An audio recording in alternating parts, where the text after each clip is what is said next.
Hello friends, कैसे हैं आप लोग। सबको मेरा नमस्कार। सदगुरु कबीर साहब जी के अनमोल दोहे और अनमोल विचार इस प्रकार है। सतगुरु शब्द उलाग के जो सेवक कऊ जाय, जहाँ जाए तहाँ काल है, कहे कबीर समझाए।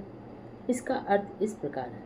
हमारे सदगुरु कबीर साहब जी कहते हैं, समझाते हैं कि अगर जो शिष्य सतगुरु के वचनों का उल्लंघन करते हैं, उल्लंघन करके अपनी इच्छा से कहीं भी आते जाते हैं, उसके लिए तो संत कबीर साहब जी कहते हैं, संत कबीर दास जी कहते हैं कि उसके लिए सभी स्थानों पर काल रूपी दुख ही दुख आ जाता है, दुख ही दुख होता है। उसे कहीं भी शांति प्राप्त नहीं होती, कहीं भी शांति नहीं मिलती है।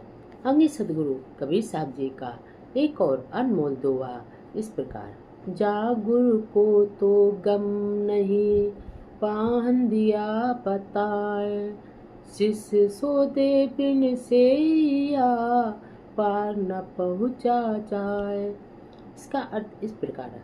हमारे सदगुरु कबीर साहब जी कहते हैं, समझाते हैं कि जिस गुरु को स्वयं ज्ञान नहीं है, जिस गुरु को स्वयं ज्ञान नहीं होता है, ज्ञान नहीं होता है, वो ज्ञान रहित, अगर उसका गुरु ज्ञान रहित होता है और शिष्य को पत्थर की मूर्ति पूजने की शिक्षा देता है, वो जिस जिस गुरु को स्वयं का ज्ञान नहीं होता है और वो ज्ञान गुरु ज्ञान रहित होता है और वह अपने शिष्य को कहता है कि पत्थर की मूर्ति पूजो, पत्थर की मूर्ति के पूजन की शिक्षा देता है और शिष्य ने जो बिना सोचे समझे, सोचे विचारे, सोचे समझे पत्थर की मूर्ति को पूजने लगता है और उनकी आज्ञा स्वीकार करके पत्थर की जो मूर्ति पूजने लगता है, पूजा करने लगता है, फिर वह संसार सागर से कैसे पार उतरेगा, कैसे पार होगा। अंग सदगुरु कबीर साहब जी का एक और अनमोल दोहा इस प्रकार। साहिब तेरी साहिबी सब घट रही समान, ज्यों मेहंदी के पात में लाली लखी न जाए। इसका अर्थ इस प्रकार है। हमारे सदगुरु कबीर साहब जी कहते हैं, समझाते हैं कि अगर परमात्मा का, जहाँ पर परमात्मा का निवास होता है, वहाँ पर प्रत्येक प्राणी के हृदय में होता है। परमात्मा तो प्रत्येक इंसान के हृदय में होता है, प्रत्येक मनुष्य के हृदय में होता है, प्रत्येक प्राणी के हृदय में होता है, दिल में होता है। परंतु अज्ञानता के कारणवश, अगर अज्ञानता है तो अज्ञानता नहीं है, ज्ञान नहीं है, ज्ञानता के कारणवश वह उसे परमात्मा को देख नहीं पाता है, क्योंकि उसके पास ज्ञान नहीं है तो उसको परमात्मा कैसे दिखाई देगा।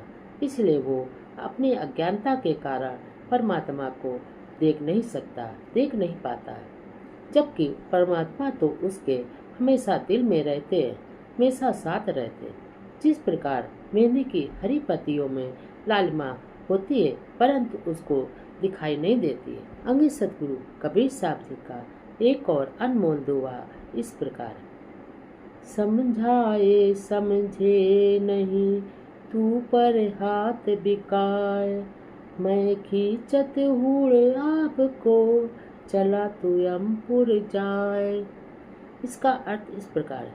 हमारे सदगुरु कबीर साहब जी कहते हैं, समझाते हैं कि मैं तो तुझे समझाने का प्रयास कर रहा हूँ, समझाने कितनी बार समझाता हूँ पर तू समझता ही नहीं है।